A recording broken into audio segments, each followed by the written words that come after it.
Now you want to get nuts? Come on, let's get nuts.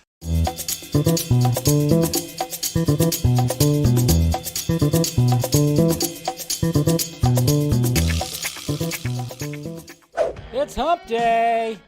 Whoa, not yet. Whoa, had that up there already. What's going on, everybody? Welcome to Film Junkee Live on your June 8th. Ugh. We're getting into summer, man. It is hot. It's all hot right now, especially in California. Hopefully you guys aren't sweltering right now. What's going on, everybody? Make sure you smash that like, thumbs up. Make sure you subscribe to the channel. Do all that stuff. If you're watching this not live, guess what? It's probably chaptered out for you. Check it out. You can fast forward to other things. You don't have to hear me talk nonsense for the opening of the show. But thank you guys for tuning in as per usual, or clicking in, I should say. Make sure you follow me on all the sock meds and everything down below and all that stuff. Yes, we're going to have some fun today. What's going on? Nothing. Well, I mean, we're going to be talking about a certain something about good old Ezra Miller. So, yeah. I mean, when it comes to, I think if you're referring to Ezra's side, not quite yet. Not quite yet. I don't know what this means, but Rojas. All right, Ezra in the poo-poo. Yeah. I mean, I guess yeah, a little bit, huh? What's going on, Jesse? How you doing? We got Mr. Fear Jason right here. Miguel, what is up? Yeah, doing pretty good. Not too bad. JD McRae is here. Pumped. I mean, I've been pumped, and we're going to go over this trailer. You saw my reaction earlier this morning, so what's going on, Stephanie? We got Hellenic Boy, what's up? Hey, not great, and yeah, I mean, hey, it's a mixed review, yeah. He said we're going to go over it. Black Joker right here, and he said Black Adam, enough said, so, some people that like it, what's up, darling? My excitement for Black Adam is lesser than seeing the trailer, unfortunately, yeah. I think some people are kind of thinking that too, That's one of the things we'll be going over. Let's continue that music right there. What's going on, Nikolay Vega, Mr. Vega? Good to see you. Cheers to you too, sir. What's going on, Mr. Cali? How you doing? Yeah, we got like a mixed bag. We got a mixed bag of reviews right here. Can you smell what the Black Adam is cooking? Right, what's going on, Jose? Happy Hump Day. Black Adam trailer was great for a teaser. So that's an interesting spin right there. Okay. The trailer was okay, but it didn't really increase my anticipation for the movie. Interesting. Ahoy, Mr. Jason McKenzie. Slightly underwhelmed, but it's only the first trailer, so he's got a point right there. Was mid, Mr. Lofton says right here. Okay. That's a lot of things, A A lot of reviews for the trailer. Let's see, what else we got? Trailer with some goofy parts. Black Joker says, I don't need a trailer or some person to tell me what the black eye, my favorite film, so yeah. Okay, well that's good. That's good. We got Tony, what's going on? Tony Movie, Chappie, D9, Neil Blomkamp fan. And that's what I'm talking about. Is Robert Pattinson's Batman going to get a sequel with a new villain? Yes it is. Yes, it is. Uh-oh. Easy there. Russ came for blood. He came for blood. I know. I think Russ just wants to get banned. I think that's what he's going for right now. You know, so you might have to ban him. You might have to ban him. So I don't know. We'll see what happens. But yeah, we're gonna be going over this trailer. Like I said, we would. And yeah, I mean, I always hate the fact that, man, why do they have to like? Can we do it at noon? Can we do it at noon? I would like it if they drop these trailers at noon, man. But sadly, they do not. You know, it's always oh yeah, that Obi-Wan. Okay, but sadly, they always drop it at 9. I mean, I guess that's just the perfect time. It's 9 a.m. Eastern time, but then it's 6 a.m.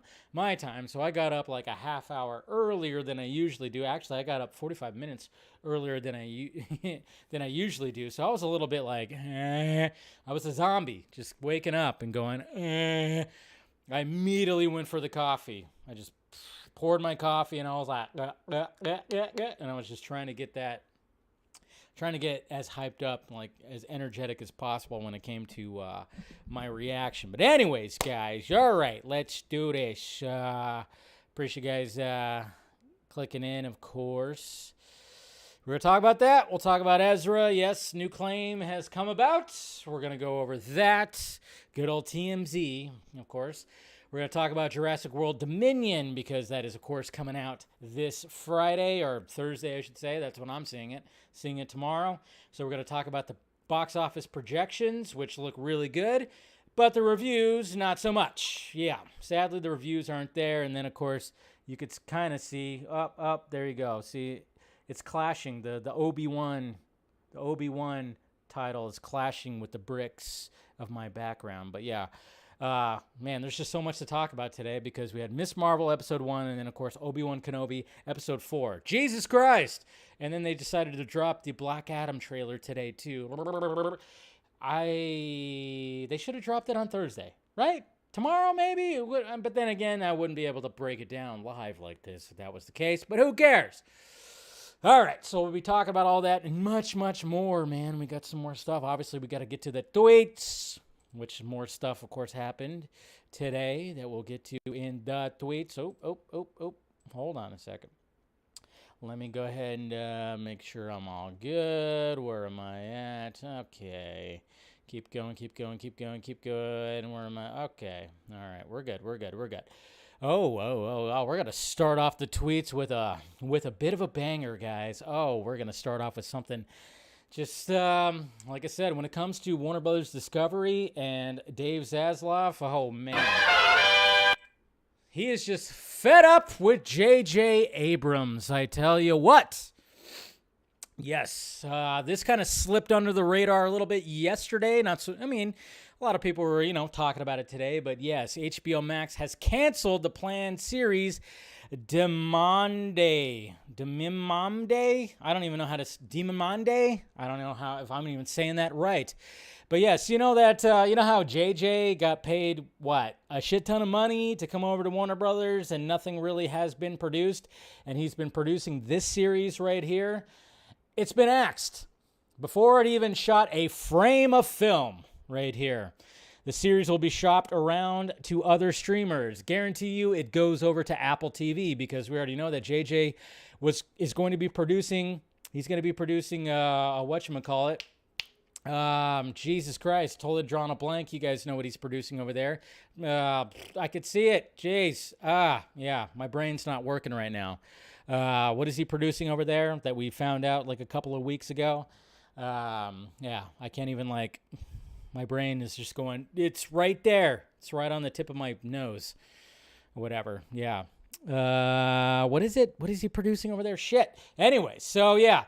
Dave Zaslav is like, you know what, JJ? Speed Racer. There it is. Jesus Christ. I could not pull that fucking name out. I could see it, everything. See it. See the cartoon. See the Wachowskis movie. But I was like, what is it called? Could not fucking pull the title out of my ass right there. But anyways, yes, Speed Racer. He's producing Speed Racer over there. So it's probably going to end up over at Apple TV or possibly Amazon. I don't know. But JJ, yeah, what are you doing there, JJ? We all want to know what's going on with JJ. Yeah, apparently it's junk, according to Russ. I mean, I'm curious because, you know, the title is interesting. There's nothing ever been titled that. And, you know, JJ's put some good... I mean, I always... You know, when a kid... We had so much hope for JJ. But I know some people never liked him. They never liked the lens flare or anything like that. But, I mean, yeah, I mean, I thought he did a decent job of reinvigorating the Star Trek franchise. I thought Force Awakens was definitely the better one out of the sequel movies. But then, of course, you know, they pulled him back in to do Rise of Skywalker, and that was like an impossible feat right there. But, you know, Cloverfield, Super 8, I really enjoyed those movies. Super 8, I mean, he was definitely going, hey, I'm going to try to be Steven Spielberg here, and I think he accomplished it when it came to Super 8. But, you know, the Cloverfield franchise and all that stuff, I mean, it just sucks that it's like, all right, the Cloverfield Paradox that came out on Netflix, it just went nowhere. People really didn't like it that much. And then they decided, all right, we're going to stop right there. And I went, why? Because there's still some story to tell right here. You built this whole little universe right here, and you're just going to stop.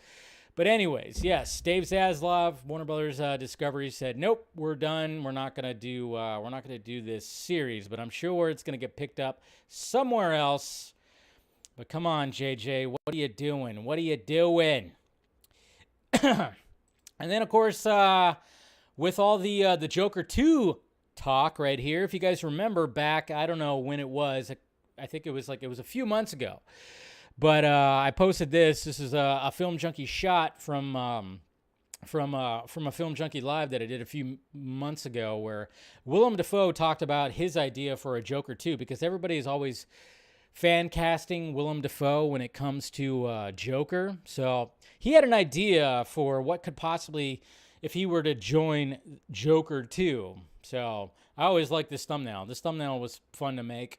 You know, I was like, oh yeah, let me make a Willem Dafoe looking crazy Joker face right there. So I took some time with that thumbnail right there, but I do like his idea. And his idea was essentially that there could be multiple Jokers. And if we judge what that title on the script that we saw yesterday from Todd Phillips, there's going to be one more person that is suffering from this disorder or illness, or possibly 2 more people, 3 more people, who knows? Everybody's thinking Harley Quinn, but I don't think it's going to be Harley Quinn. So, and then yes, hopefully you guys checked out the Black Adam trailer reaction right there. And then look at this. Hey, we got that wasn't the only trailer that showed up today. Rob Zombie's The Munsters.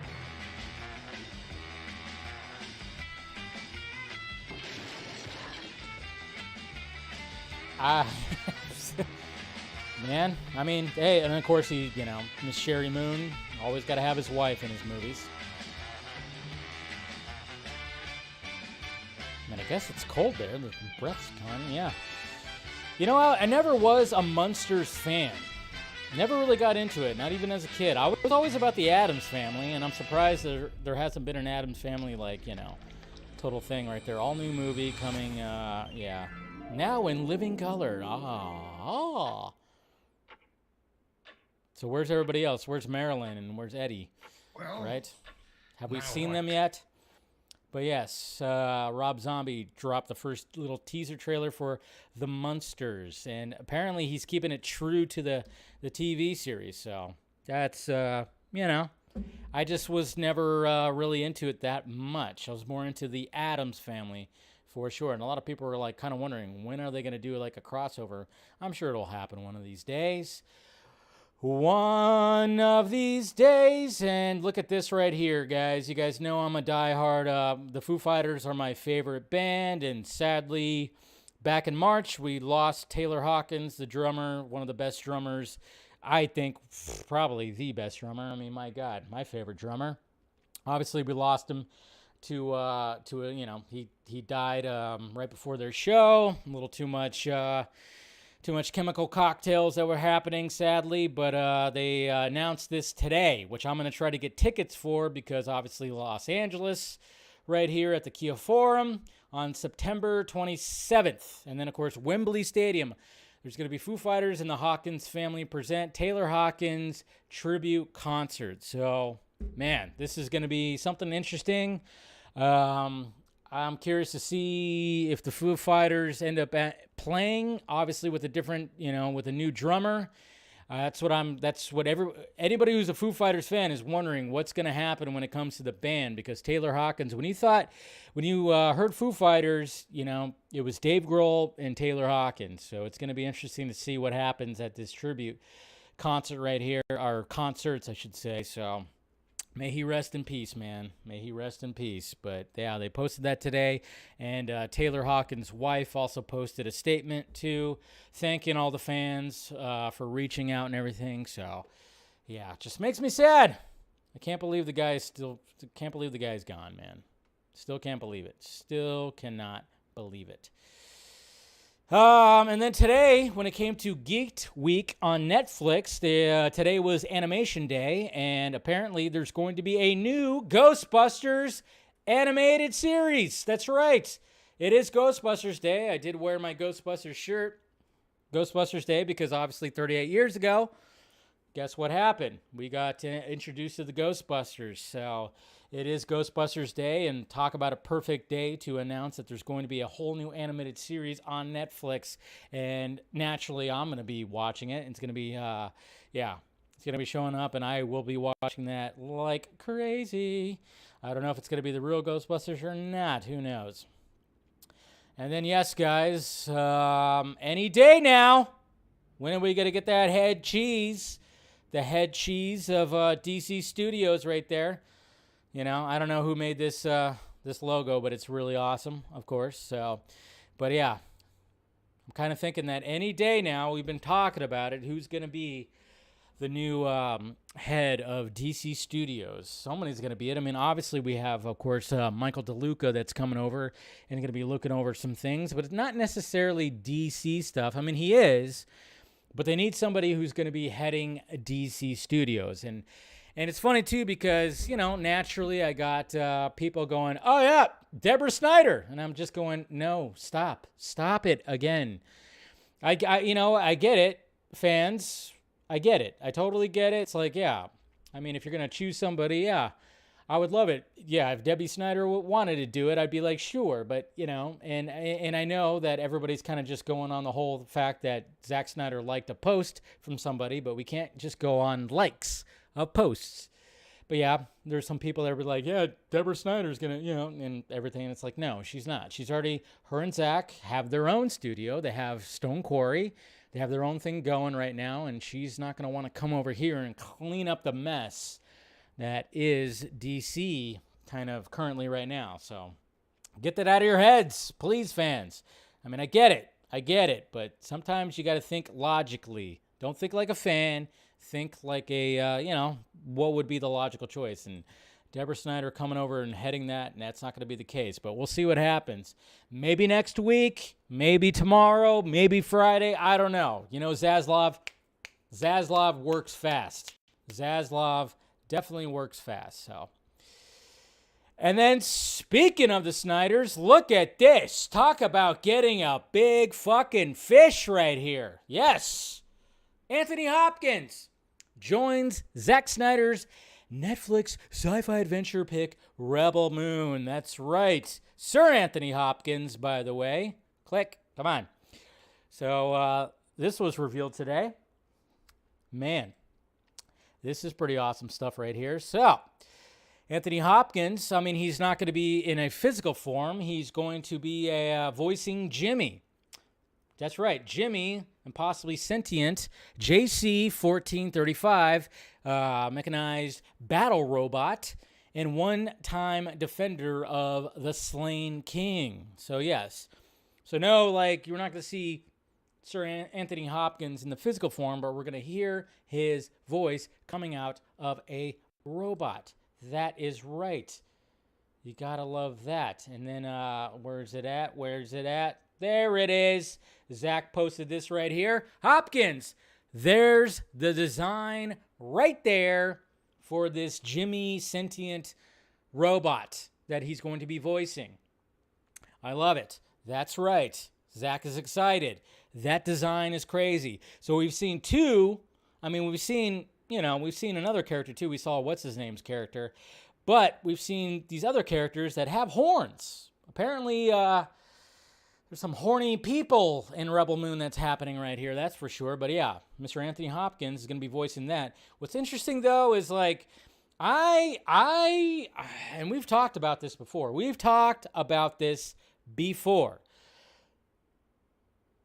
Look at the eyes. Blue robotic eyes. Anybody remember seeing, the robots that were in Army of the Dead?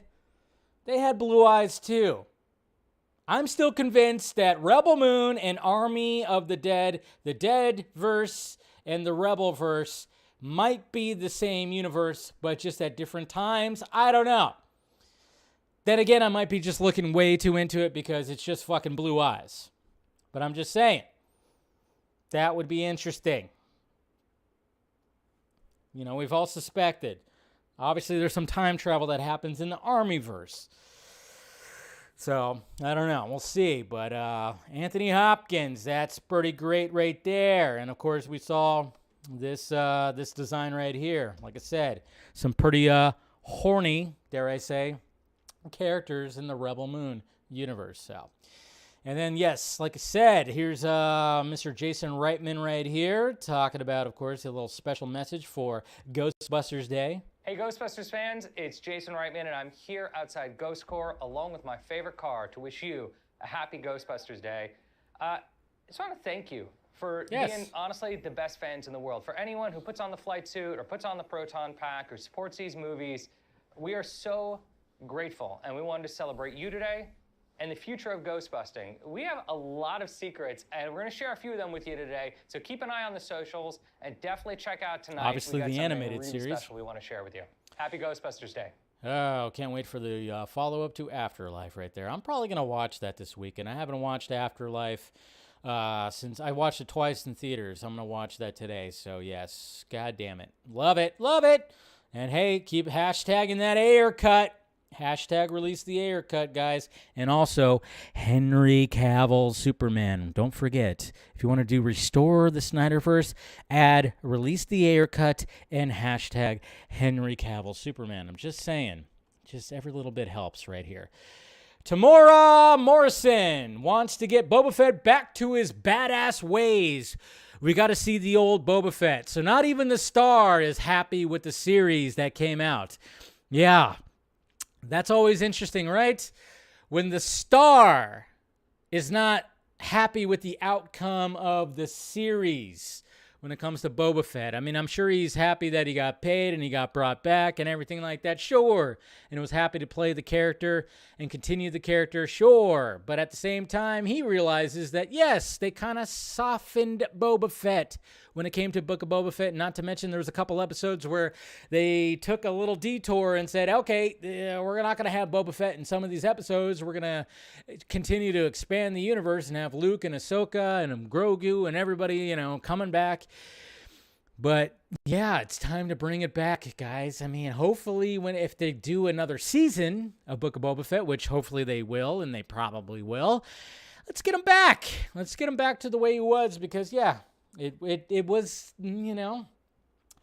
it was mixed. And then, of course, we're going to be talking about Obi-Wan, and I think Obi-Wan is starting to suffer a little bit from what Book of Boba Fett suffered too. And this is what's the problem when it comes to these shows right here with these pre-existing characters. But yeah, he wants to get them back to the badass ways, and I completely agree. Completely. Up look at this. What? Somebody else? No. Say it ain't so, guys. Carolyn Blackwood exits Warner Brothers amid ongoing shakeup. The COO has worked closely for years with Toby Emmerich, who is stepping down as movie chief as new Warner Brothers Discovery chief Zaslav reshapes the studio. That's right. Bye-bye. Warner Brothers Motion Picture Group COO Carolyn Blackwood is exiting her post. Blackwood's departure was widely expected after new owner Warner Brothers Discovery announced last week the movie studio chief Toby Emmerich, her boss and longtime confidant, would be stepping down. Warner Brothers Discovery CEO David Zaslav wants a new start and has tapped Michael DeLuca and Pamela Abdi to run Warner's and New Line as soon as Amazon releases them from their contracts at MGM. Emmerich, who has been leading Warner's since 2017, unfortunately, after a long run at New Line, will secure to producing deal with Warner Brothers Discovery. No, he's on his way out. You know, that's just what happens. She's out.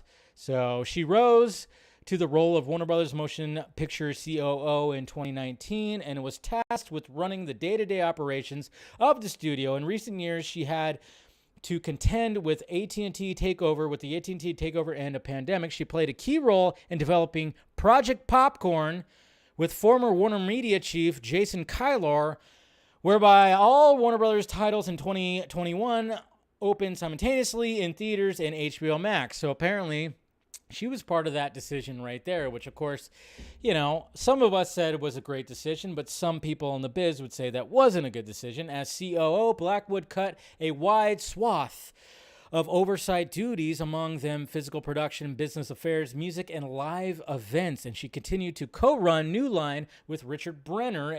At New Line, Blackwood has helped guide the Conjuring universe, James Wan's hit horror franchise, and the Hobbit movies. Warner Brothers, she helped shepherd Christopher Nolan's Tenet and Wonder Woman 84, alongside numerous other titles, including DC's The Batman. They always try to tie everybody to The Batman. So, yeah, we don't need to read what Toby Emmerich had to say about her. Yeah, we get it, Toby, whatever. But, yeah, I mean, the old guard is just leaving. Zaslav is not wanting, get out, JJ, get out, Toby, get out now, Miss Blackwood right here. So this is going to help things, thank God, right? Yeah, that's what needs to be, that's what needs to happen. So anyways, okay. So, bye-bye. Like I said, any day now, we're going to get that new head cheese of DC Studios. Okay? Michael DeLuca, Pamela Abdi, and then whoever's going to run DC Studios. And then hopefully things are just going to be good shit. Hopefully. And then look at this. Did anybody know that Trevante Rhodes was going to be playing Mike Tyson in a Hulu series?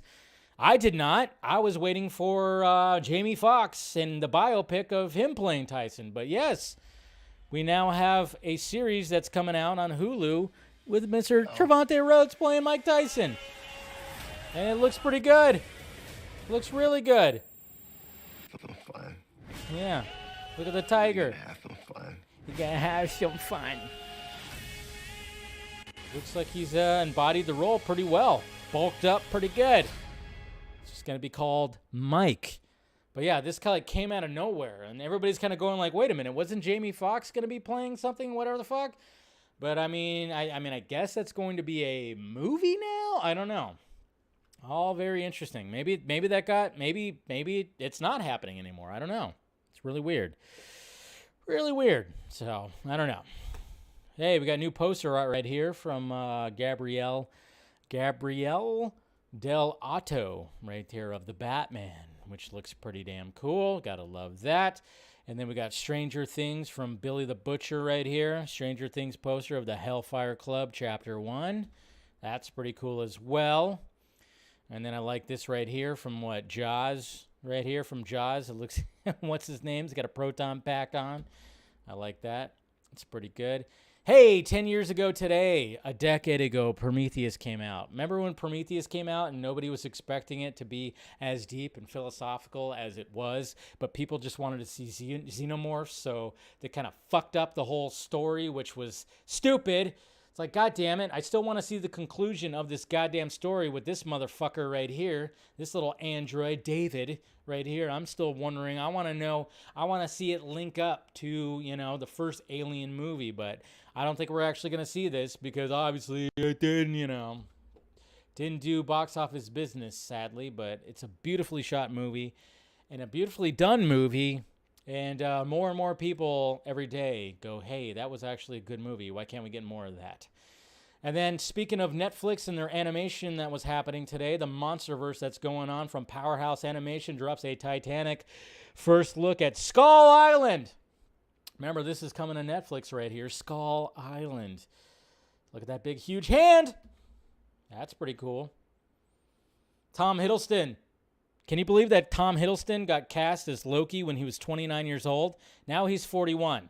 Still playing Loki. Loki Season 2 is currently filming right now, too, which is crazy.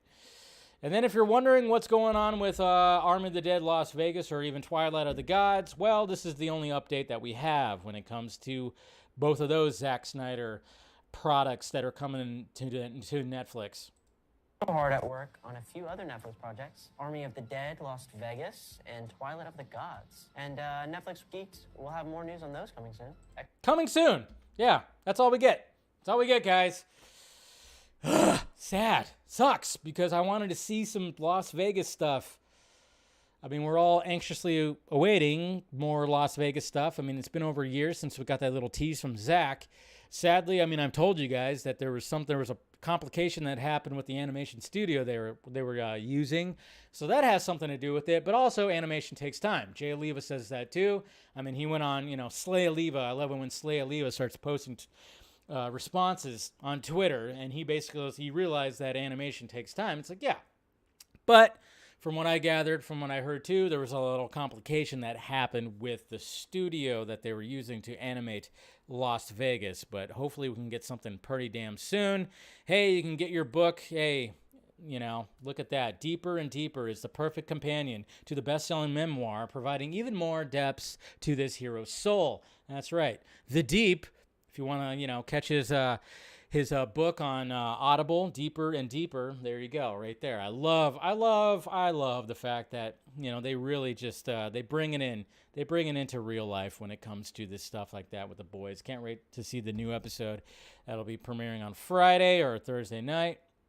This is pretty funny right here. It's Father's Day is coming up, and apparently Ryan Reynolds said, you know what, we're gonna get Nick Cannon to do the aviation vasectomy. Ryan Reynolds did the video last year, but this time he decided to bring in Nick Cannon, who just was announced today that he's going to have his 9th child. Nick Cannon, 9th child. Jesus Christ, the guy does not have a pull-out game whatsoever. Holy Lord.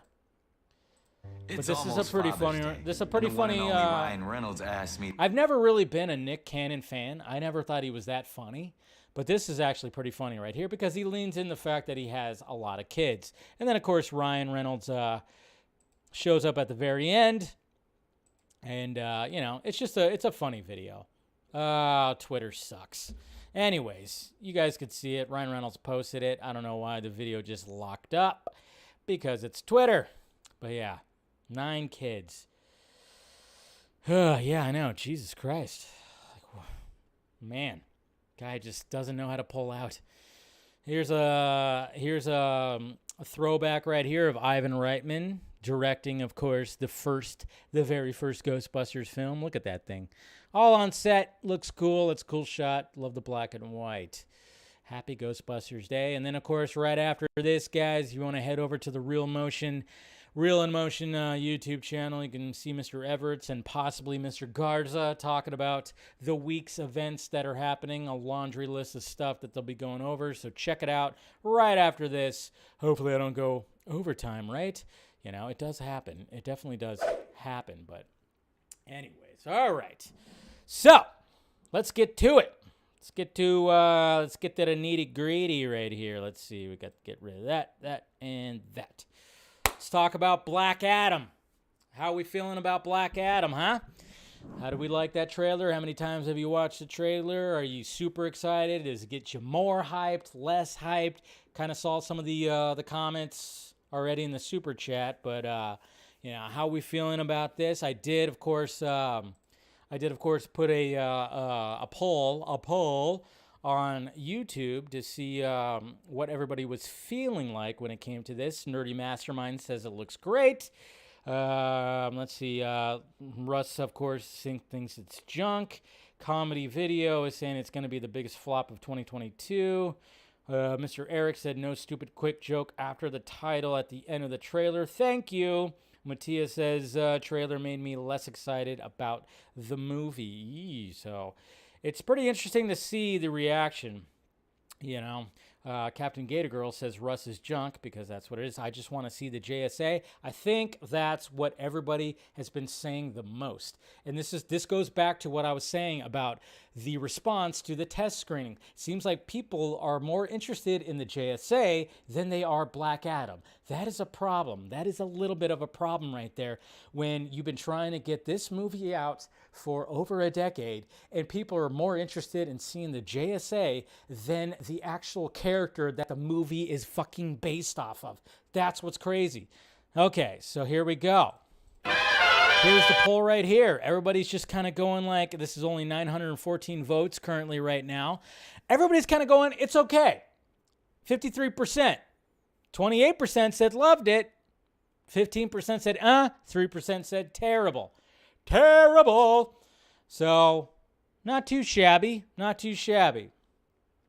So, at least people are still somewhat excited for it. But here we go. Let's kind of go through this again, and we'll watch it again. And hold on, let me make sure. Do I got this? Yeah, it's all good. Okay, here we go. Shit. Black Adam. Black Adam. What have your powers ever given to you?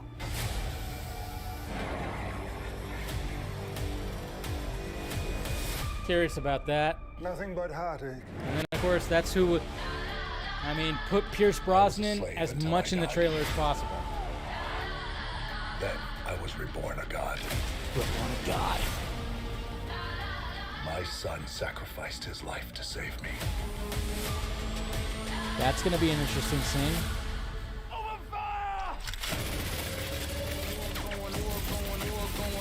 And then, of course, you got Kanye showing up in this trailer. Because you got to have a Kanye West song. In this world, they're heroes. And they're villains. Heroes don't kill people. Well, I do. Yeah. Womp womp.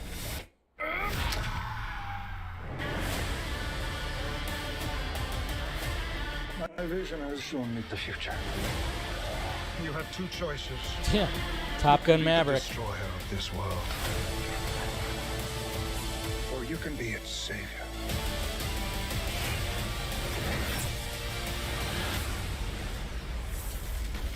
That's up to you.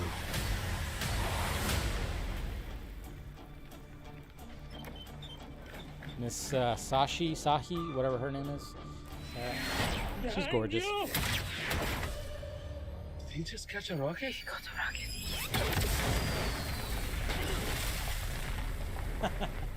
All right.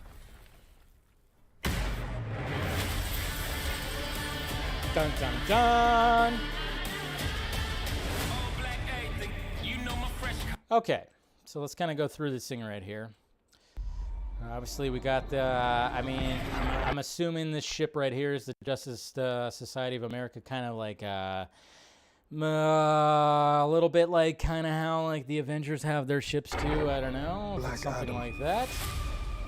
What have your powers? And then we're going to have this backstory, which, of course, Dwayne Johnson looks a little smaller than he actually is right there. That's him, right? It's not his son. Oops. Given to you.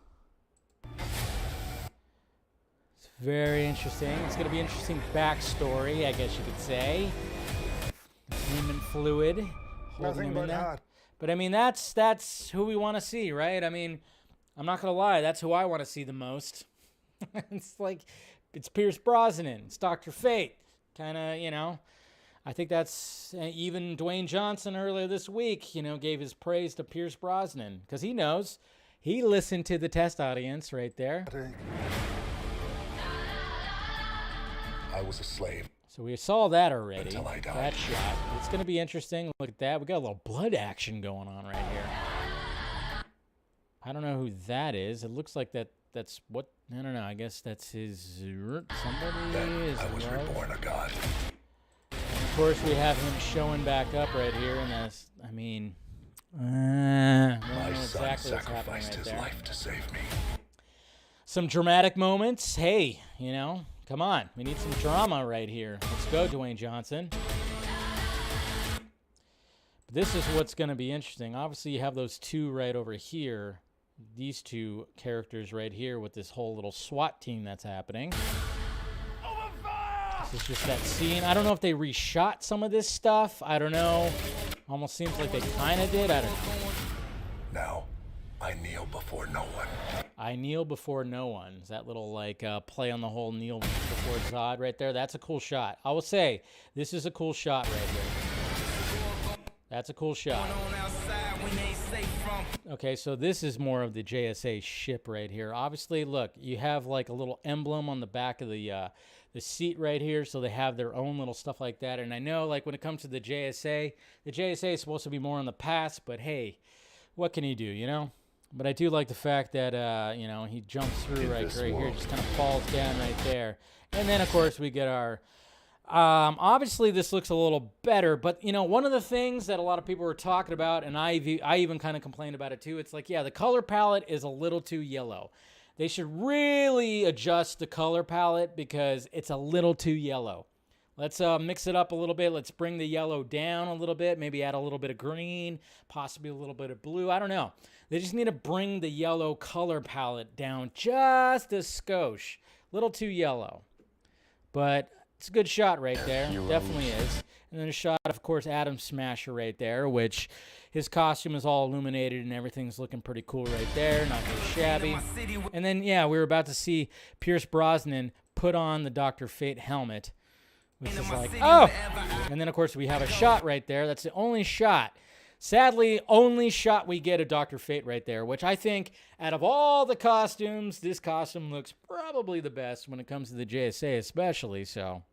But he's doing some crazy shit. There's Cyclone right there, I believe, that's making that. And I don't know, when it comes to these guys on the hover bikes, which really reminds me of the first Avengers movie, yeah, I think that's why I think I even saw some people talk about how, you know, some of the stuff looks like, oh, it's like the first Avengers movie. I don't know if it's like the Inner Gang or whatever the hell that they call them. The Inner Gang, maybe. That's going to be that right there. Who knows? But, yeah, it kind of gives you Avengers vibes right there. Just a little bit. Don't kill people.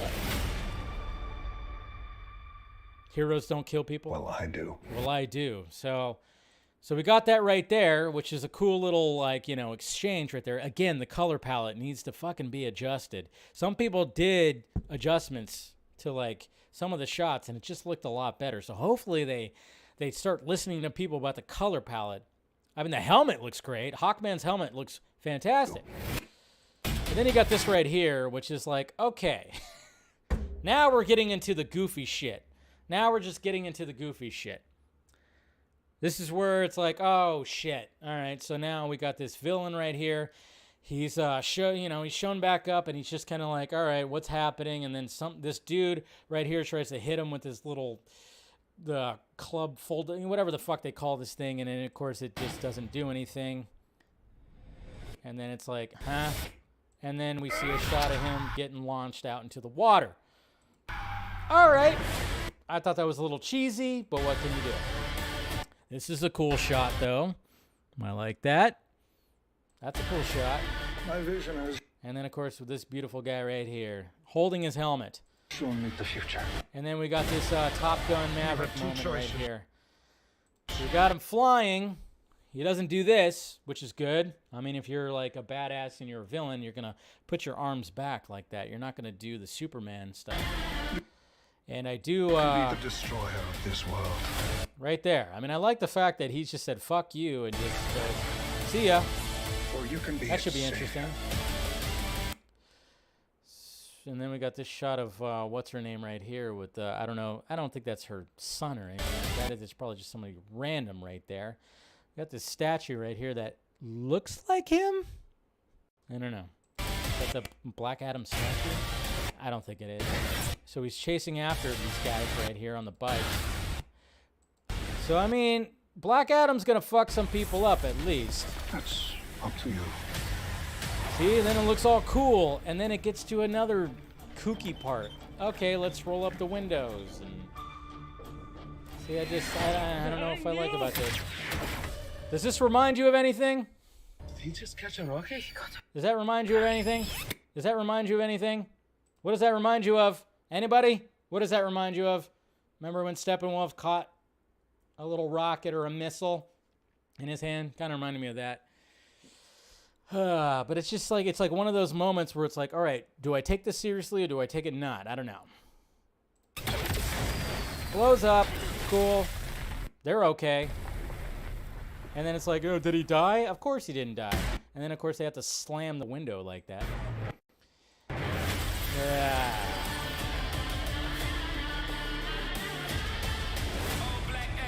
Okay, so there you go. Black Adam trailer. Kind of broke it down right there. You know, as I watched it, I'm like, all right, there's some good things in there. There's definitely some good things in there. I mean, there's, you know, he is going to be a little bit ruthless. He's going to be killing some people, which is good. Please do that. But at the same time, it's almost like I'm just worried about what the tone that they want to do when it comes to Black Adam. It's like, okay, does he remain this ruthless villain killer and the JSA is going after him? Or is it a whole thing where they're just trying to be like, hey, join us, join us, join us. And then, of course, you have the human aspect, which you have this really hot woman who's like an archaeological, you know, person. And then you got her buddy, who is obviously the comic relief. You know, you got that whole trope. You got the hot woman, and then you got who's going to be like, all right, yeah, we found you and blah, blah, blah. And then I got my little buddy who's, you know, obviously goofy, overweight and blah, blah, blah. And he's going to be the comic relief. I just worry that because what was heard when it came to the test footage was the fact that the tone of the movie is kind of gets all over the place. It's like, yeah, you can have some humor, which there's going to definitely be, but at the same time, it's like, this is supposed to be a movie about a villain, a super villain. That's the thing. That's the problem, and that I think they're going to be, that they're going to have an issue with when it comes to this movie. But I mean, I was a little underwhelmed, I will say that, but at the same time, I'm like, I don't know what I was actually expecting. I think I wanted to see more of the JSA, and kind of makes you wonder when it comes to these trailers, how much of the JSA are they actually going to show? Because, I mean, obviously, but at the same time, it's like they're looking at people's reactions, and a lot of people are saying, I'm really fascinated with the JSA stuff. Not so much Black Adam. That's just, that's not tracking too well when you have a movie called Black Adam. Maybe they should have just retitled the movie JSA. It kind of makes you wonder, too, if, like, how much are they going to capitalize off the JSA? Are they going to build a world from that? And then, of course, how does this lead to Shazam? I mean, I guess we'll find out that, too, when it comes to mid-credit, post-credit scenes, whatever the fuck they decide to do, you know. And I know that a lot of people are saying, like, yeah, that's right, Henry Cavill, Superman's going to be in the post-credit. Don't listen to those people. There's a particular YouTuber that fucking is putting that out there, but he puts out a lot of BS, too. Which just sucks when these guys do this shit and they post a lot of bullshit, you know, just to get the clicks, which sucks because it's like, oh yeah, well, it's working for them because people are clicking in on their shit. And, you know, when they end up being wrong, they just turn a blind eye to it. Gone to the next topic. Nobody bats an eye, which is really ridiculous. It makes me go like, man, I should just do that with my channel. No, I'm not going to do that. I have a little thing called integrity. But, yeah, a lot of people are hoping that there would be a Henry Cavill post-credit. I mean, as of right now, we've talked about it. Obviously, we talked about it yesterday with that whole article from Variety. And the whole Superman thing that they are talking about, do they stick with Cavill? They start over fresh? What are they going to do? No deal has been made with Cavill, sadly. I mean, obviously, if something can be made in the next couple of months, maybe they can do something in there. But the thing is, though, it's like if they try to shoehorn something in there at the last minute, and it might just be like, ugh, it might just not look good and look cheap and whatever the hell. But maybe eventually it could get to a point where we do want to see, and I love the fan art that a lot of people are making, like with posters and stuff. You have Black Adam, Shazam, and Superman. I mean,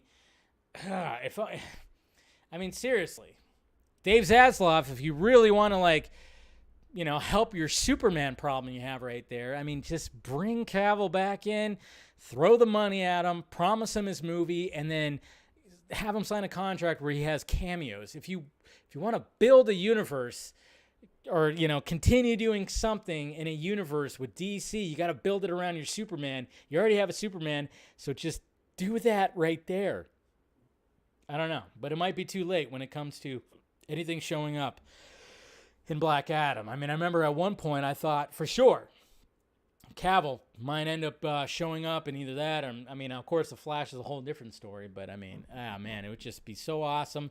But, if anything changes and I hear anything, I'll let you know. But as of right now, it just doesn't seem like that's going to be the case. But, yeah, so there's the trailer. There's a breakdown right there. Overall, decent trailer. But at the same time, I think a lot of us are more intrigued by the JSA than actually Black Adam himself, which is not the greatest, not exactly what you want from a trailer reaction. So, okay.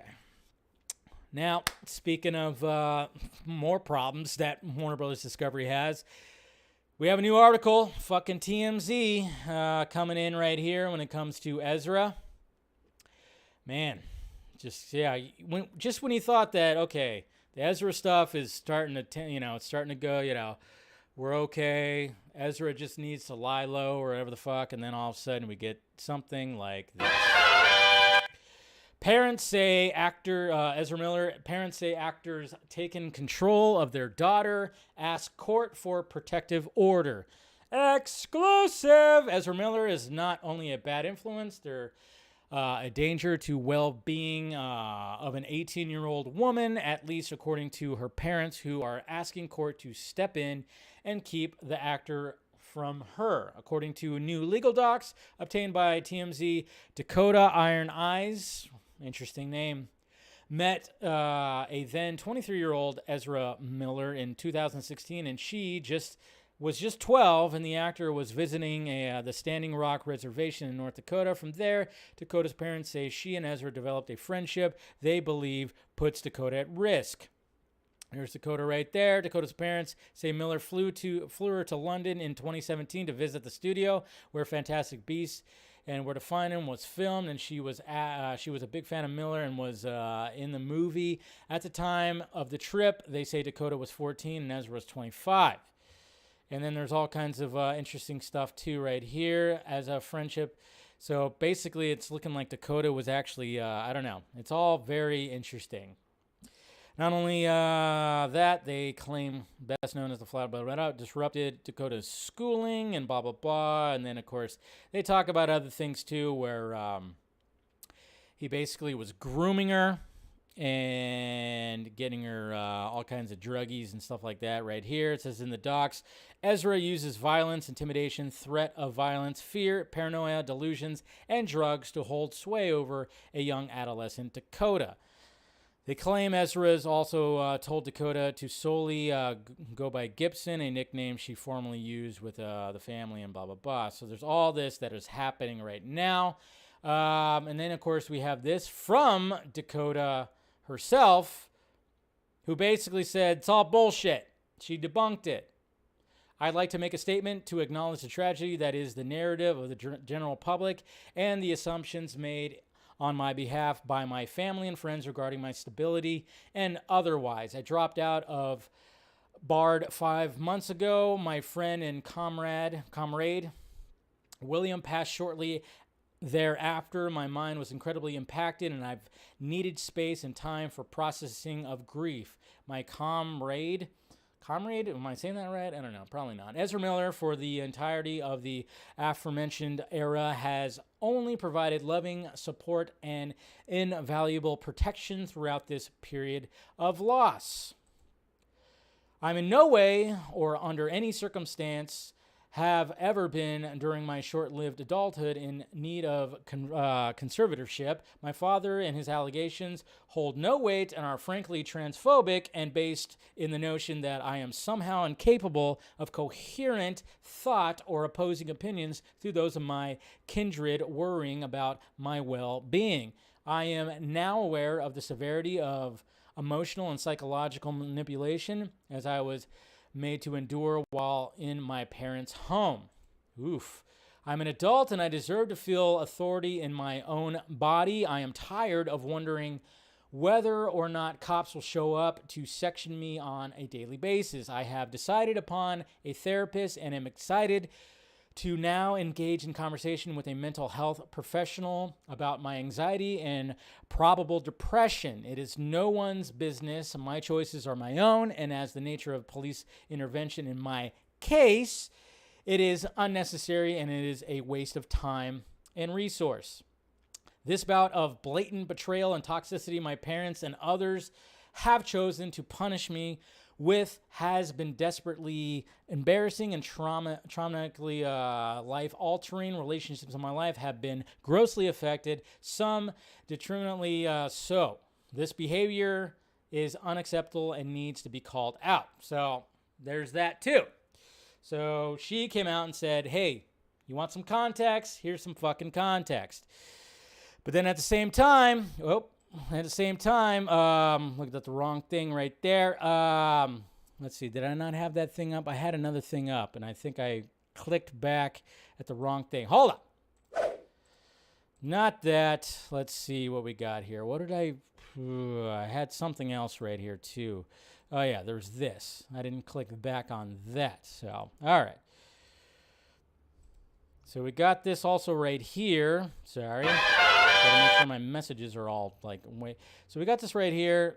Apparently they said my daughter Takata Iron Eyes has not had a phone since January of 2022. Ezra Miller has control of Takata's Instagram. If you know Takata's whereabouts, please contact me. So she does not look happy right there, by the way. So there's that too. There's all kinds of things, but then there's people that are saying like, hey, guess what? No, there's a lot of things that don't look right, don't look anything, but this is what's out there right now. And a lot of pieces are out there, and now they're saying that, oh, Ezra is actually controlling her Instagram, but who knows? Everything's kind of up in the air right now. But at the same time, what I've been telling you guys is, hey, possibly, I mean, we're going to hear from Ezra's side eventually. Essentially, you know, and we'll see when that happens and what's going to be happening with that. But we got all of that. We got all this right now, and it just seems like we don't know exactly the whole story. We just don't. We just don't know the whole story. You know, you got the TMZ that keeps putting shit out there, and then all of a sudden we've got people that push back against it, and then, of course, we have the mother that's pushing back against that.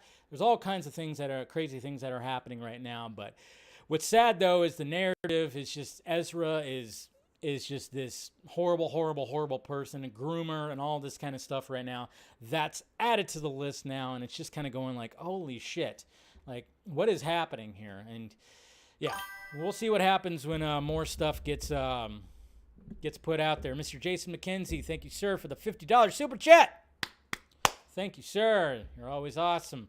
Helping that pirate ship, baby. Appreciate it, man. Sugar Daddy came through. Yeah. There you go. Right there. That's right. Jason is my sugar daddy right there. But anyways, guys, be patient. Let's just be patient. Yeah, it all looks bad. The narrative looks really bad, but we'll see what happens when it comes to Ezra's camp. Maybe something will come about when it comes to that. And then obviously Ezra is getting some help right now. We know that Ezra is back in the mainland. He's not in Hawaii anymore or anything like that. So we'll see what happens. We'll see what happens, and I'm sure there's going to be more to this story right here. I guess we'll see. But man, I tell you what, it just can't catch a break. Can't catch a break. Just really can't catch a break. moving on. Jurassic World Dominion. Who's seeing it this weekend, huh? We seeing Jurassic World Dominion? Like I told you guys, I did a rewatch. I watched all the Jurassic, the park and world movies besides Jurassic Park 3 because I felt like that wasn't needed, which really wasn't. And but it's not a terrible movie. I would just say it's the weakest one of the bunch. Some people don't feel that way, but I think it's the weakest one of the bunch. What's kind of funny about all this too, and seeing the reactions to the reviews and everything like that, I'm seeing people on my timeline just totally just going, man, they really fucked up with these Jurassic World movies and blah, blah, blah, blah, blah, blah, blah. They were so good when it was, the Jurassic Park movies and man. And I'm just kind of going, where the fuck was it going to go? This is about man creating dinosaurs, bringing dinosaurs back from extinction. And yes, obviously the first Jurassic Park, iconic. It changed cinema. Everything about that movie is absolutely fantastic. It's the best one. Nothing's going to beat it. And then you had The Lost World, which was a little weaker, but it did further some certain things and certain aspects, specifically when it came to the dinosaurs. And I guess you could say, like, when you watch The Lost World, it's really all about, like, hey, some of these dinosaurs got a bad rap when it came to how they were. I mean, the T-Rex, they're just making it seem like the T-Rex just, like, basically just, knocks boots with another T-Rex and then just leaves, ups and leaves. But, they're trying to prove that wrong, and the whole, the baby T-Rex and everything. But I think when it came to The Lost World, I think what throws off the narrative of that movie is the fact that, thank you, Mr. Aaron Bailey. Yeah, they're moving off the islands. Thank you for being a member for a year. Thank you, sir. When it comes to that, I think it was just kind of thrown off because when they get off the island in Lost World, then they're back in San Diego, and then of course that whole shit happens. I think it kind of throws people off. To me, rewatching it again, because I hadn't watched Lost World all the way from start to finish in a long time, I was like, it works, but I could see how it threw probably people off because, it's all about the island and the dinosaurs and blah, blah, blah, and you had the raptor scenes and shit like that. And then all of a sudden you're back on the mainland and you have a T-Rex going through a fucking neighborhood in San Diego. It could be a little jarring. I could totally see that. But one of the main things was just like, and then of course spilling into Jurassic Park 3 when they brought back Dr. Grant, it's all about the raptors. All about the raptors and the fact of how smart the raptors are. And then the Jurassic World really took that with, of course, Chris Pratt's character, Owen, and then of course the whole blue thing, which I think is the most fascinating aspect of the new movies is blue. Blue. When we were watching Jurassic World and Jurassic World Fallen Kingdom, it's hard to just not yell out, "You're my boy, Blue," even though Blue's a girl, but it's still, you say you're my boy, Blue, and Blue is always like saving the day, and Blue is very much still alive. Curious to see what happens in Jurassic World Dominion. So, when it comes to the box office, this is what Deadline posted to for projections right here. Oops. And thank you, Mr. Team Rad, for the $5 super chat. Hiya. Thank you, sir. Appreciate that. And then, of course, we have a new subscriber, David Martin. Nice name. Jurassic World Dominion making tentpoles serious again with running a $325 million worldwide by Sunday. Wow. So it's actually going to be doing better than Top Gun Maverick in its opening weekend. I'm sure, though, it's going to have a pretty significant drop, though, second week. Jurassic World Dominion, which has Colin Trevorrow returning to the director's chair after skipping 2008's Fallen Kingdom, will see its worldwide box office rise to $325 million plus after debuting in U.S. and Canada with at least $125 million right there, 4,600 plus theaters right there. And yes, they do have China right now. They, Top Gun Maverick didn't have China because they didn't like the patches on Maverick's back. I don't get it. But Jurassic World Dominion definitely has China that's happening with it. From 59 new offshore markets, including China, 150 million plus if you include holdovers. So it's going to be doing pretty well. It's going to be essentially doing pretty well when it comes to this. But as of right now, the reviews are pouring in, and it's not looking good when it comes to reviews. Currently on the tomato meter, it is at 39%. It is a Rotten Tomato, 112 reviews right here. And, I mean, what are you going to do? What are you going to do? The only joy in this movie comes from the precise mimicry. It has no identity of its own, which becomes depressingly apparent when the franchise's old and new characters finally come face to face. The supermarket sweep approach to blockbuster filmmaking reaches its horrible, there's just people that are just like, tearing into it. But I'm just kind of going, what were you expecting? William Powell, what's going on, sir? I have a dinosaur pin. And he has a dinosaur pin for you. Oh, man. He's trying to get me to Vegas. There's not a single moment of genuine dread, fear, or even mild unease. Ooh, Kevin Marr. Just not liking it. But then we got positive reviews right here. While Jurassic World Dominion offers up some lightweight summer fun, it's not exactly satisfying. So no tears, but plenty of laughs. Well, that's good. You're going to say some ha-has. If disappointment can be measured in dinosaurs, Jurassic World Dominion is a brontosaurus of bummer. Jurassic World, not a fan, Ian says, as if he beat the audience from saying the same thing about this movie. Dominion leans on the notion of sci-fi dystopia, doubling as an old-fashioned monster movie. That's a positive review? If director and co-writer Colin Trevorrow and company's scripting and pacing feels a little all over the shop, there are plenty of breathtaking and crowd-pleasing sequences and more than a few memorable moments and inventive shots. That's all I need. I'm not looking for anything deep here, guys. It's fucking dinosaurs and people. That's what's funny. That's what I realized when watching these movies over this last weekend. I'm like, I don't really need too much depth. Just dinosaurs and craziness. And obviously when it came to Fallen Kingdom, we want Jesse's back door on. What the fuck? All right there, Jose. I don't know what the hell that means. Again, most of the time I have no idea what the hell you guys are talking about in the live chat. Holy Lord. Interesting. Dominion leans on the notion of sci-fi. So yeah, we already read that. Much like Fallen Kingdom, Dominion never feels remotely organic to what the original films suggested, cloning and creating dinosaurs. How did Fallen Kingdom not feel like that? That's what the whole thing was all about. They created like a whole new raptor. And not to mention the little plot twist at the end that the guy who was working with John Hammond cloned his daughter. That little aspect of it, I didn't like. When I first watched it, I thought it was like, whoa, what are we doing here? We're talking about humans now? But then when I rewatched it again, I went, you know what? That's actually kind of cool. Well, obviously we can't have John Hammond back. He's passed away in this series, but you have somebody that he worked with and they had a falling out because he cloned his daughter using similar methods of what they were doing here. And I thought that was actually pretty cool.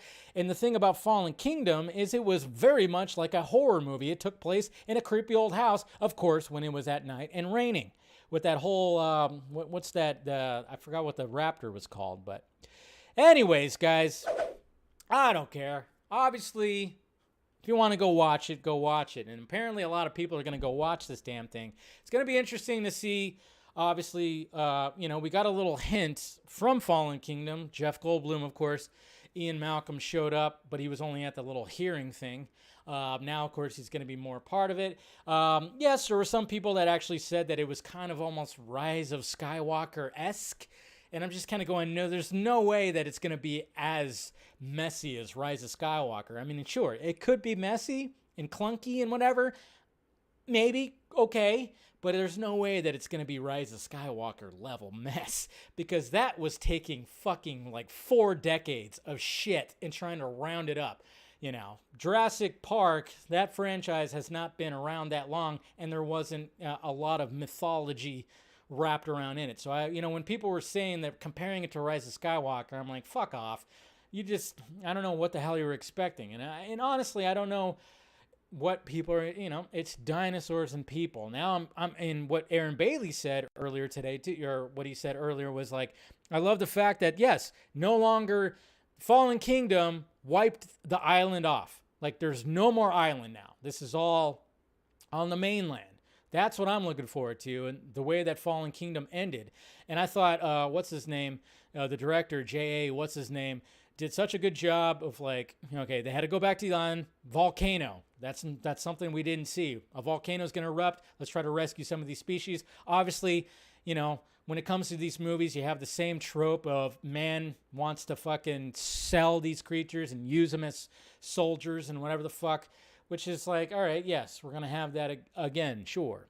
But that scene, though, when you see the Brontosaurus, when the boat is pulling away and you see the Brontosaurus getting consumed by the smoke and the ash and the lava, god damn, hits you right in the feels. So, but anyways, whatever. This movie's going to do gangbusters, and it's going to be interesting. I'm looking forward to it, seeing it tomorrow, so look forward to my first reaction review. And I don't know if I'll be as harsh unless just things has really bugged the shit out of me. I don't know. I don't see that happening, though. I really don't. I just rewatching those movies, I got just invigorated into this world again, and I'm excited to see the conclusion. All right. Now, time to do some reviews of some fucking Disney Plus shows. Obi-Wan Kenobi, Episode 4. What's missing? What's missing in this show? There's something missing in this show. That's the thing.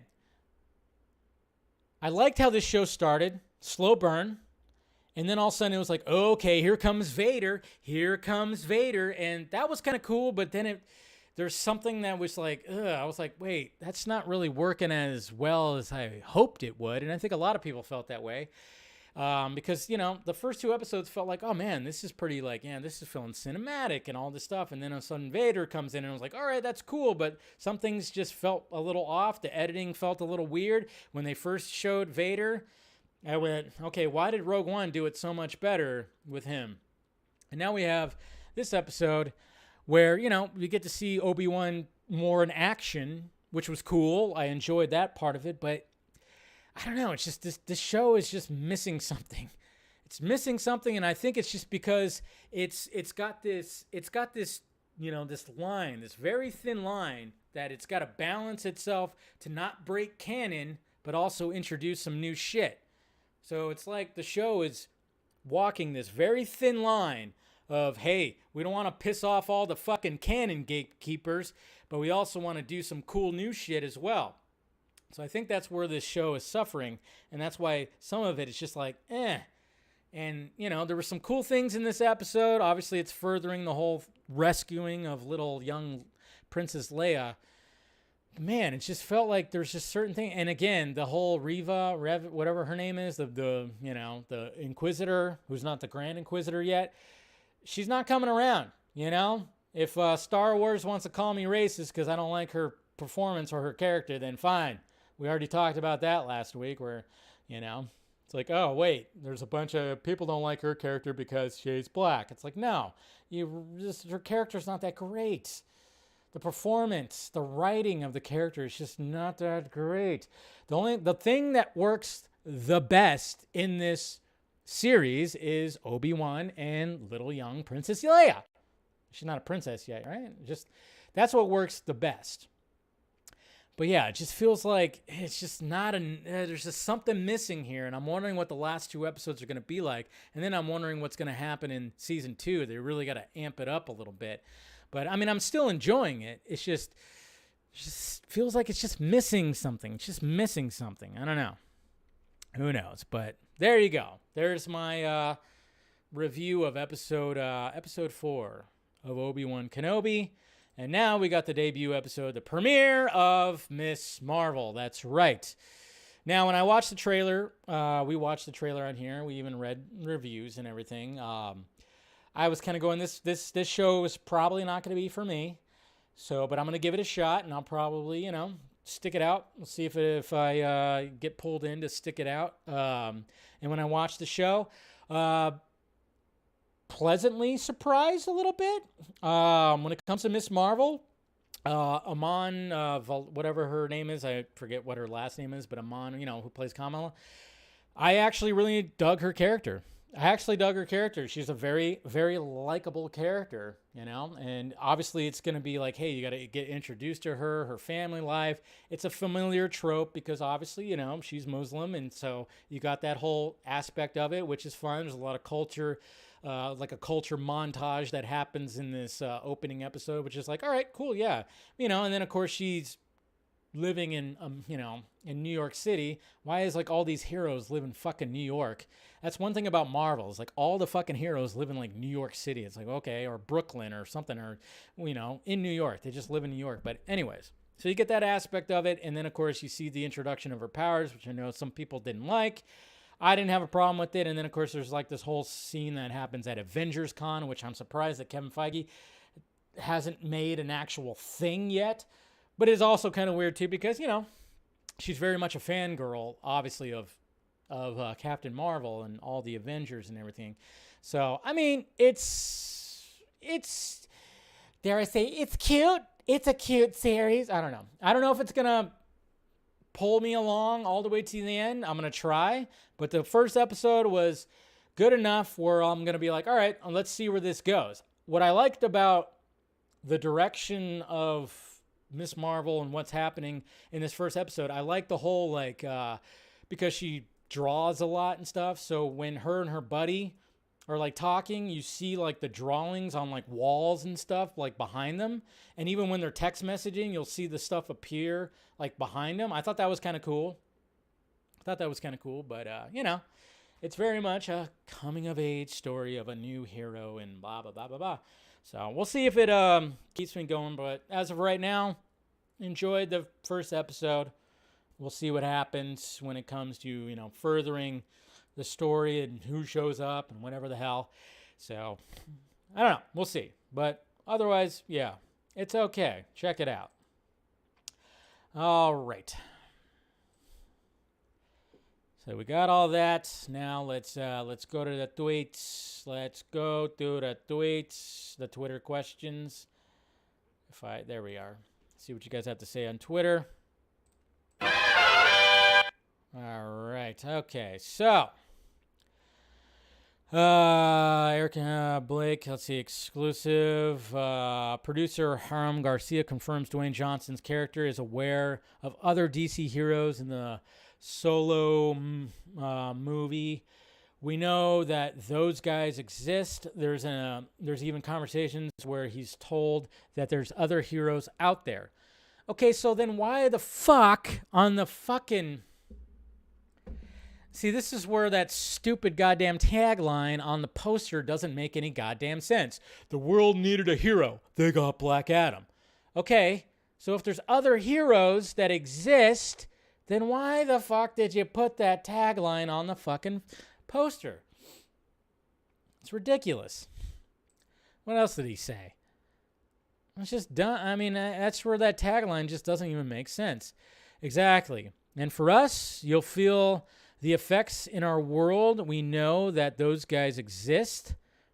There's even conversations where he's told that there's other heroes out there, but he's very specific in the kind of hero he is. We like the idea of knowing that he has now been put into this world and he's kind of a disruption because they're not used to having a person that powerful be that much of a live wire. They can't figure out how to control him. All right. Interesting. Oh, why did I do that? I don't know.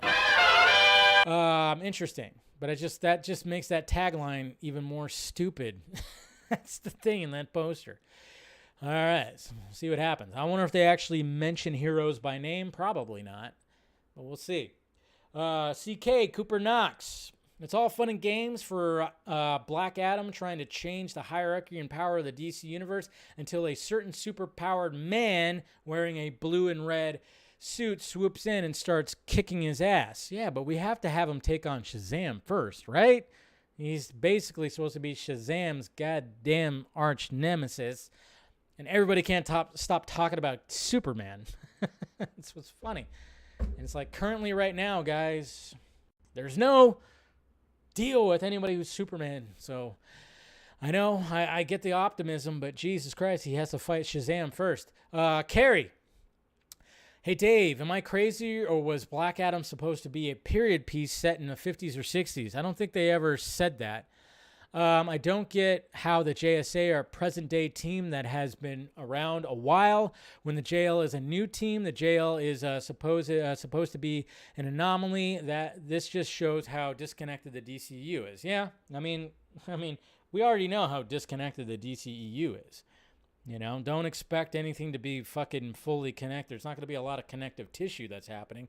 Yes, the JSA has always been like more old, but then there's also been like a New Earth type of JSA and whatever the hell. So yeah, it'll be interesting if they mention like, the Alan Scott Green Lantern or something like that from like way back when. I mean, obviously we have a Dr. Fate who was very much older, and maybe there'll be a mention of the old JSA team in the movie, which I wouldn't be surprised. Ryan, Dave, did the hierarchy of power in the Top Gun verse just change? Yes, I think so. Look at that. Dun, dun, dun, dun, dun, dun, dun, dun. Iran, you got to break the rule, Barry, and you got to do it now. Ezra Miller's seen Basic Law. Ha, ha, ha. That's a meme. Yeah. Joe Britches, comment. The Black Adam trailer looked like a generic comic book movie. Nothing really compelling about the character. Standard origin story material. The overall look feels disconnected from reality. I was hoping The Rock would deliver something more elevated than this. I think that's what some people thought. Can you, yeah, I mean, I could see why people complained, because, it was a little like, all right, well, there you go. There's a trailer. Nothing like stood out big time for me. I think when we saw the opening scene during DC Fandom, that really, that hyped a lot of people up. And then you said, can you explain why The Mandalorian was so good, but everything since is just kind of okay? Is it something behind the scenes, writers, producers, directors? I really don't understand the disparity and quality between The Mandalorian and shows like Book of Boba Fett and Obi-Wan Kenobi. Well, Boba Fett and Obi-Wan Kenobi were already existing characters. The Mandalorian was something completely different that we didn't, I think they touched it a little bit in the animated verse. But I think when it came to The Mandalorian, it was a lot easier to be like, all right, we can do something fresh and different when it comes to that, because nobody's really, there hasn't been a character like this. But when it comes to Boba Fett and it comes to Obi-Wan Kenobi, a little bit more difficult. Just a little bit more difficult. So, yeah. So that's why I think that, it's a little bit, that's why I think it's been a little bit more difficult when it comes to Book of Boba Fett and then Obi-Wan Kenobi. Like I said, it's just both of them are like, man, there's just something missing here. What are we missing here with both of these characters? I mean, they're beloved characters, but yet it just feels like there's just something not there, and it sucks because I don't know. I don't know if there's going to be a Book of Boba Fett season 2. There's definitely going to be an Obi-Wan Kenobi season 2. I mean, we can all that's pretty much guaranteed that there's going to be another one, but it just feels like it's missing something, and definitely does. But, yeah. Anyways, guys, so, final thoughts of the week when it comes to everything. I mean, when it comes to Black Adam, when it comes to what's going on in Warner Brothers Discovery, I mean, it's all about patience right now. Luckily, we don't have to be too patient when it comes to changes that are happening at Warner Brothers Discovery, because David Zaslav is just totally just go, go, go, go, go, go. And things are changing. Obviously, we just, another person who worked with Toby is stepping down as well. Things are looking good when it comes to that. Really is. It's looking good. We're going to, like I said, any day now, who knows when exactly it's going to be, but any day now, we're going to get that name that's going to be thrown out there. That's going to be the head of DC Studios. Of course, with DeLuca and Pamela Abdi coming in, they're going to be looking at things too. There's just a lot of shuffling around, a lot of shakeups, a lot of everything. So any day now, I think, I feel, and just talking with people is like, yeah, we're going to get that name soon. It's probably not going to be a name that we know of course, but I know some people are even saying, like, it'd be sweet if Craig Berlanti comes in. I'm like, what? I had people in my mentions go, what if Berlanti comes in and runs DC Studios? It's like, no, that's not going to happen. I mean, Berlanti did some stuff, cool. Yeah, he did some, yeah. But then it all just kind of fell off, and, that's definitely not going to happen. Yeah, it's just, everything's just kind of up in the air when it comes to that. But, I mean, it's starting, Zaslav is definitely steering the ship into the right direction and trying to plug all the holes that, Emmerich and Sujihara and those guys have created when it comes to all this. And just going back to what we were talking about yesterday when it came to that Variety article and Henry Cavill and saying he's aging out and blah, blah, blah, blah, blah. That very much could have been a power play from some of the people that are still there that are going to be losing their jobs. That cocksucker. Who knows? But hopefully they could see, like, hey, there is fucking value in this motherfucker right here. There is some value. You don't have to start over fresh. You can continue on with this guy. And to me, and all of us say we think that's the smart thing to do. It's like, you already have an established Superman that went through the ringer, and now he could be the Superman that everybody wants him to be, which a lot of people didn't realize that that's what Zack was trying to do when it came to Superman, and just build off of that. Just build off of that. And you got an Amy Adams, Lois Lane right there, too. You have two valuable fucking people already in there. And, obviously Lawrence Fishburne as Perry. Also a known actor that's trying to do that adds a little bit more value into the Superman world right there. But yeah, it's going to be interesting to see what happens. And then, of course, with the whole Ezra Miller thing. And like I tell you guys, just be patient on that, too. Everything's all about patience. Really all about patience on what is happening over there. And we just got to wait and see what's going to happen, what's going to come about when it comes to Ezra's side, what's going to come about with whoever's going to be leading DC Studios. The person who ends up getting appointed to the head of DC Studios might just say, fuck it all, let's just reboot the whole thing. They might do that. That's a possibility. That's always a possibility. And yes, I know some people are going to be disappointed about that, but, what are they going to do? I just don't see them actually announcing that they're going to reboot everything until after The Flash comes out. Seems like that'd be a dumb thing to put out there before. But, there's always been that Superman problem. The Superman problem. How do we do a Superman movie? And, they figured it out back in 2013. It's like, continue off of that, please. But God knows that that's going to be the case. But yeah, just got to be patient. And like I said, be patient, too, with the Ezra Miller stuff. And Black Adam, yeah, a little underwhelming. Some people are just kind of going, But at the same time, you got Dwayne Johnson at the helm. We'll see what happens. There'll be more trailers. Hopefully DC fandom will be something pretty awesome. I guess we'll see. But there you go. But can we trust him? Zaslav, that's up to you. Zaslav is, what did he say? As they always say, it's show business, not show friends. Okay? There's people out there, there are fans out there that like I said, especially in the Snyder fandom, and I keep trying to tell them, stop, temper down your expectations, because they were thinking that Zaslav is going to full on be bringing Zack back and restoring the Snyderverse. That doesn't look like it's going to be fully the case. And then they're thinking that Deborah Snyder is going to come in and fucking run DC Studios. Stop that. She don't want to do that. She's happy where she's at, working with Zack. They are making movies somewhere else. They have Stone Quarry. It's just not going to happen. It's going to be somebody else, but hopefully it's somebody that has good business knowledge, and then they can have people like, I don't know, like a Jim Lee or somebody else that could just help them out and make sure that these movies are like, hey, satisfy the fans. But not everything's going to be satisfying. All right. That's it, guys. Got Thank you guys for tuning in. Of course, it's Wednesday, so no show tomorrow. But Friday, of course, we'll have the vodka stream. Patreon, I'll do my self-podcast tomorrow before I go see Jurassic World Dominion. And then, of course, look forward to my first reaction review. Members, we'll be doing a post show after this, so look forward to that on your feed. And we'll talk a little bit more. If you want to be a part of that, become a member. Do so. Do all that stuff. Hit that like, thumbs up. Do all that stuff. Follow me on the sock notes. Everything is down below. And I love you guys. And members, I'll see you guys in a little bit. Talk to everybody else later.